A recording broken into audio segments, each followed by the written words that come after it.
nasa-abroad na yung may-ari niya. Siguro, ang tagal na, lalaki na oh. Saka dead end na kasi ito eh. O, dead end na eh. Wala nang kalsada, udol na lang eh. Ha? Ang?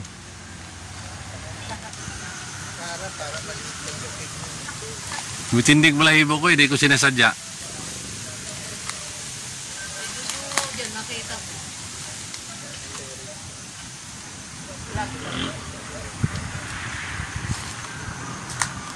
Malapit ako kasi may kasama.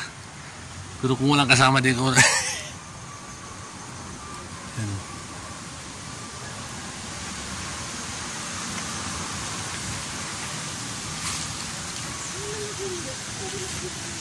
Yan yung ano nila, parking. Grahe.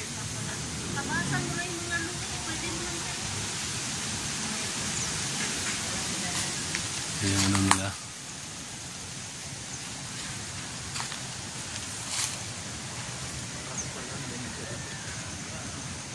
Ang ganda pala sa loob oh.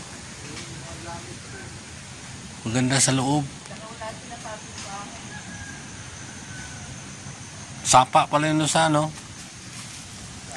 Likod.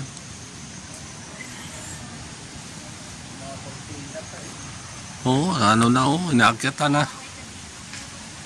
Parang biglaan yung pagkaan ng nangyari niya. Siguro kasi parang sa tingin ko nito ang tagal na itong walang tao talaga. Oh, lalaki na ng puno. Oh, tinubuan pa naman oh sa ibabaw. Tinubuan na ng mga damo. Dito sa likod, lumapang na yung Takot dito. o yan yung buwan, Yung daan yan eh. yung buwan mo, bilog na. Hello. Maganda di ka bumalik dito. Katakot. Ano ka lang isang huli. Hindi ka naman inaano. Katakot to. Sumama nga sila dito oh para makita lang yung ano, yung bahay na sinasabi ko. You know, ang tapang nila tumingin doon oh.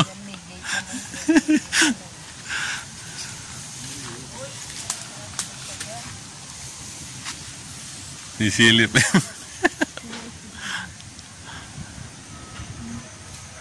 Takot na no. Ito, ang ganda pala nito ano, nasana nila oh. Yung ito ba oh, ano nila? Yan oh. Kung nililinis hanggang doon. Wala na oh. Damon. Naging gubat na.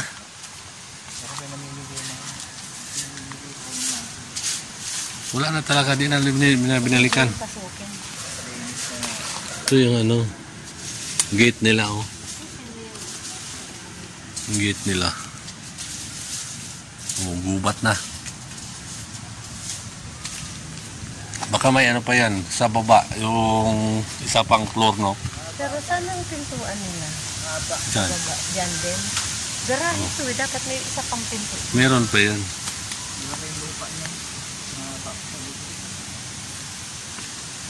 Bayaan. Alam siguro yan sa ano, kusina. Sino may-ari niya na Oo. listahan. Ah. Ganda pa yung bubon niya.